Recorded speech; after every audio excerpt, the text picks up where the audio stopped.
വേണമെങ്കിൽ രണ്ട് കൈകളുണ്ട്, പക്ഷെ അത് പോരല്ലോ ജീവിക്കാൻ. നിനക്കവിടെ ഇഷ്ടമാണോ? അവൾക്കോ? ഞാൻ ചോദിച്ചിട്ടില്ല.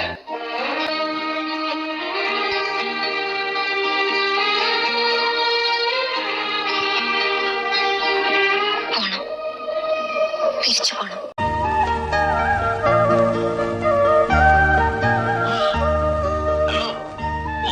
വന്നെന്ന് ഞാൻ അറിഞ്ഞു. സത്യം പറഞ്ഞ എന്നെ പിരിഞ്ഞതിന് ശേഷം എനിക്ക് കഷ്ടകാലത്തിന്റെ അയ്യരുകളിയായി. എവിടെ നിന്നോ വന്ന ഒരു പെണ്ണിന് വേണ്ടി നമ്മൾ തമ്മിൽ എന്തിനാണ് പണങ്ങിയത്? നമ്മൾ തമ്മിലല്ല പണങ്ങിയത്, നീയാണ് പണങ്ങിയത്. നീ നീ അതുപോട്ടെ. ആ തൃപ്പൂണിത്തറയിലെ എങ്ങാണ്ടൊരു കോവിലകത്തെ തമ്പുരാട്ടിയുമായിട്ട് ഊട്ടി നടന്ന് പാവക്കൂത്ത് നടത്തി. കൂത്ത് കഴിഞ്ഞപ്പോ അവൾ അവളുടെ പാട്ടിന് പോയി. നമ്മളെ ഷെട്ടിലുമായി അല്ലടാ. ആ പെങ്കൊച്ചു പോയോ? ആ, നാളെ പോവല്ലേ? ആന്റിയോടൊക്കെ യാത്ര ചോദിക്കാൻ പോയിരിക്കുക. നിന്നോടൊന്നും പറഞ്ഞില്ലേ? അവള് പറഞ്ഞു ഗുഡ് ബൈ എന്ന് പറഞ്ഞു.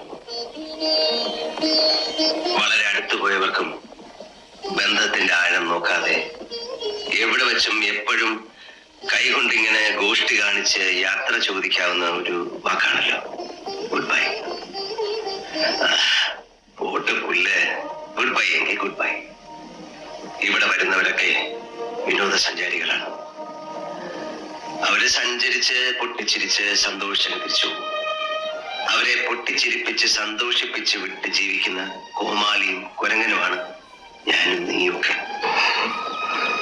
നമുക്കവരെ സ്നേഹിക്കാനും ആഗ്രഹിക്കാനൊന്നും അവകാശമില്ല.